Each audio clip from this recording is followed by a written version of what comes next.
तो इस एपिसोड की शुरुआत उसी के आगे से होती है जहाँ पर इसका लास्ट एपिसोड ख़त्म हुआ था और हमने देखा था कि लिन फेंग और एंसेस्टर शाहू दोनों ही एक दूसरे पर काफ़ी पावरफुली अटैक कर देते हैं। अब आगे हम देखते हैं कि लिन फेंग का अटैक एंसेस्टर शाहू पर भारी पड़ रहा होता है और वो काफ़ी आसानी से उनके अटैक को डिस्ट्रॉय कर देता है। ये देख एंसेस्टर शाहू काफ़ी ही ज़्यादा हैरान होते हैं और अपने लोगों से कहते हैं कि जल्दी से फॉर्मेशन को वापस से स्टेबलाइज करो। और इतना कहते हुए वो अपने लोगों के साथ मिलकर वापस से कुछ फॉर्मेशंस को एक्टिवेट करते हैं और उसके ज़रिए काफ़ी सारे स्टार मैजिकल बॉल्स से लिन फेंग पर अटैक कर देते हैं, जिससे लिन फेंग बच रहा होता है। अपने मैजिकल फॉर्मेशन के ज़रिए एक स्ट्रॉन्ग ऑरा रिलीज़ करके काफ़ी आसानी से एंसेस्टर शाहू के उस फॉर्मेशन को डिस्ट्रॉय करके उनके अटैक को ब्लॉक कर देता है, जिसके कारण वो सभी घायल होकर पीछे की ओर चले जाते हैं। अब वापस से लिन फेंग अपने जूशियन स्वॉर्ड फॉर्मेशन को एक्टिवेट करता है और उसके ज़रिए एंसेस्टर शाहू और उनके लोगों पर अटैक करने लगता है, जिससे वो लोग काफ़ी कोशिश करते हैं कि बच सके, लेकिन बच नहीं पाते और घायल होकर पीछे की ओर चले जाते हैं। ये देख एंसेस्टर शाहू काफ़ी हैरान होते हैं और कहते हैं कि ये लड़का तो तोंगतियान रिलम के ट्रू गॉड लेवल के कल्टीवेटर के बराबर है, ये कैसे हो सकता है। वहीं दूसरी ओर उन सबको सही सलामत देख लिन फेंग कहता है कि अभी अभी जूशियन स्वॉर्ड फॉर्मेशन की पावर्स सप्रेस्ड हो गई थी, इसी कारण ये लोग बच गए, नहीं तो मारे जाते। और फिर उन सब से कहता है पर जो भी हो, ये अब भी तुम लोगों को तुम्हारे किए की सज़ा देने के लिए काफ़ी है। और इतना कहकर वो अपने डिवाइन फ्लेमिंग लोटस को जूशियन स्वॉर्ड फॉर्मेशन के साथ कंबाइन करके एंसेस्टर शाहू और उनके लोगों पर काफ़ी पावरफुली अटैक कर देता है। ये देख दूसरी तरफ से वो भी लिन फेंग पर अटैक करते हैं, लेकिन लिन फेंग की पावर्स उन पर भारी पड़ती है और वापस से पीछे की ओर चले जाते हैं।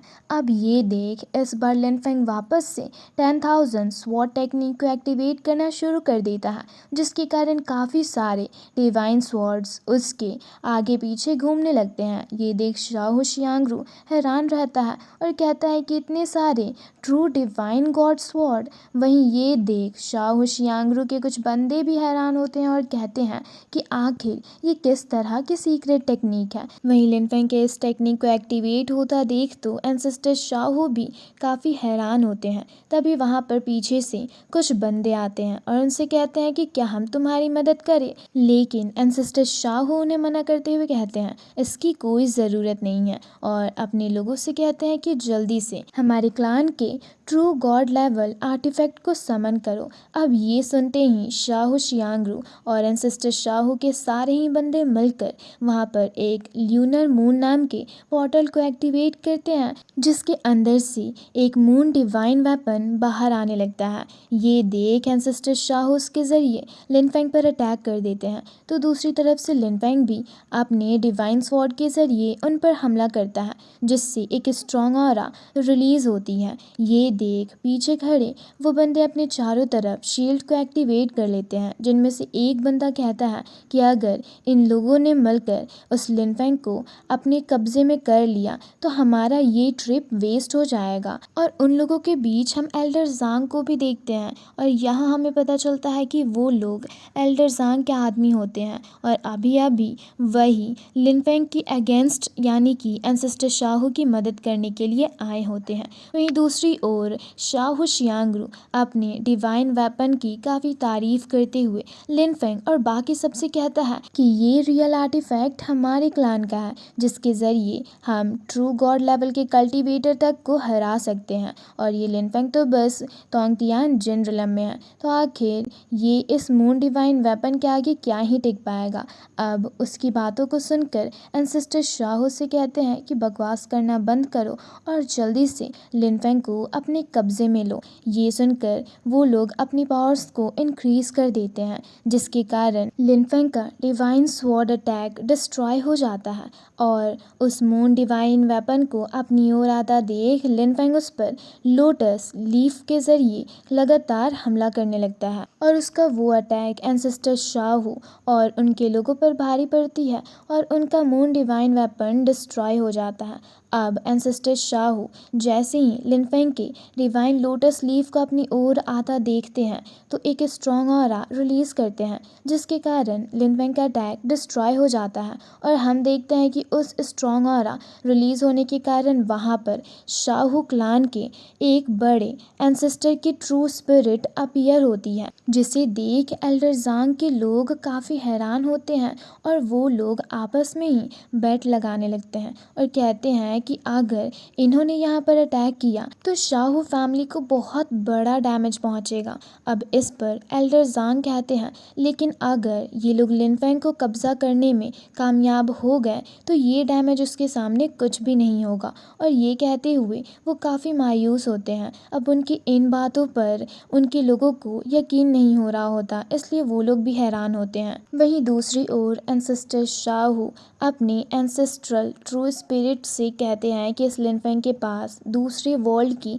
विरासत मौजूद है, इसलिए इसे अपने कब्जे में लेकर हमारी मदद कीजिए। अब इस पर वो एंसेस्ट्रल ट्रू स्पिरिट उनसे कहता है अगर ऐसी बात है तो ठीक है, इस फाइट को यहीं पर ख़त्म करते हैं। और इतना कहकर वो अपनी आइस एनर्जी को रिलीज़ करता है, जिसके कारण वहाँ मौजूद सारी ही चीज़ें फ्रीज हो जाती है। और इसके बाद वो एक मैजिकल पोर्टल भी क्रिएट करते हैं, जिसके अंदर से काफ़ी सारे आइस स्पेयर बाहर निकल कर लिनफेंग की ओर जाने लगते हैं और उसकी डिवाइन लोटस फ्लावर को भी डिस्ट्रॉय कर देते हैं, जिनसे बचते हुए लिनफेंग कहता है कि क्या शाहू फैमिली बस इसी तरह के मेथड्स का इस्तेमाल कर सकती है। और इतना कहकर वो उस एंसेस्ट्रल ट्रू स्पिरिट के अटैक से बचते हुए आगे बढ़ने लगता है। ये देख एंसेस्टर शाहू उसे लास्ट मौका देते हुए कहते हैं कि मैं तुम्हें आखिरी मौका दे रहा हूँ, अगर तुमने अपनी विरासत और ट्रू लेवल के आर्टिफैक्ट को हमारे हवाले कर दिया तो हम तुम्हारी जान बख्श देंगे। लेकिन लिनफेंग अब भी उन्हें अपनी विरासत सौंपने को तैयार नहीं होता और डीमन स्पिरिट को समन करते हुए उनके अटैक को डिस्ट्रॉय कर देता है। अब वहाँ पर डीमन स्पिरिट की बॉडी को देख तो वहाँ मौजूद सभी लोगों की आंखें खुली की खुली रह जाती है और वो हैरान होकर कहते हैं कि आखिर इसके पास डीमन स्पिरिट की पावर कहाँ से आई। वहीं लिनफेंग उन सबसे गुस्से से कहता है आज तो तुम लोगों में से कोई भी मुझसे बचकर यहाँ से भाग नहीं पाएगा।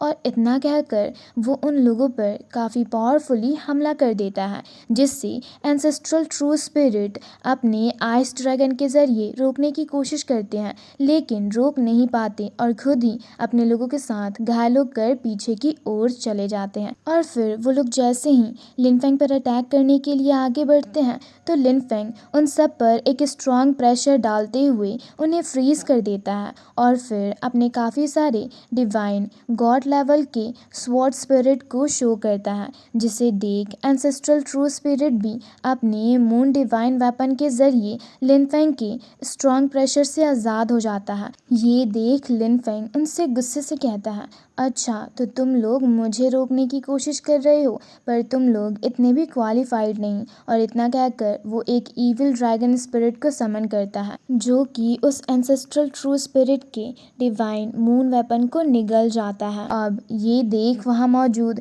सारे ही लोग हैरान रह जाते हैं, लेकिन लिनफेंग वापस से उन सब पर काफ़ी सारे स्वॉर्ड स्पिरिट के जरिए हमला कर देता है, जिससे बचने के लिए एंसेस्टर शाहू सबके चारों तरफ एक शील्ड एक्टिवेट करते हैं, लेकिन फिर भी वो लिनफेंग के अटैक को रोक नहीं पाते और वो सब के सब घायल होकर दूर जा गिरते हैं। और उसी बीच शाहू शियांग्रू की वो बंदी मारी जाती है। वहीं शाहू शियांग्रू खुद को देख गुस्से से कहता है आखिर तुम्हारी हिम्मत कैसे हुई मेरी कल्टीवेशन को डिस्ट्रॉय करने की। दरअसल वो ये सारी बातें लिनफेंग से कह रहा होता है, जिसे सुनकर लिनफेंग अपने एविल स्पिरिट के डार्क ऑरा के जरिए उस एंसेस्ट्रल ट्रू स्पिरिट को चारों तरफ से घेर लेता है, जिसे देख वो हैरान होकर कहता है कि आखिर इतनी खतरनाक एविल स्पिरिट इस लड़के के साथ क्या कर रही है। पर जो भी हो मैं हार नहीं मान सकता। और इतना कहकर वो अपनी आइस एनर्जी को रिलीज करने लगते हैं। ये देख लिनफेंग अपने एविल स्पिरिट की मदद से उनके सारे आइस एनर्जी को एब्जॉर्ब कर लेता है और वो एंसेस्ट्रल ट्रू स्पिरिट भी इंजर्ड हो जाता है। तभी वहाँ पर हेवनली थंडर अपीयर होते करते हुए लिनफेंग से गुस्से से कहती है कि डार्क एविल एनर्जी हमारे माउंटेन एंड रिवर्स को डिस्टर्ब नहीं कर सकती। और इसी के साथ हमारे ये एपिसोड यहीं पर ख़त्म होता है। तो मैं उम्मीद करती हूँ आप लोगों को ये एक्सप्लेनेशन वीडियो पसंद आई होगी, तो हमारे चैनल को ज़रूर से सब्सक्राइब कर लें। जल्दी ही मिलते हैं इसके एक और धमाकेदार एपिसोड के साथ। Thanks for watching.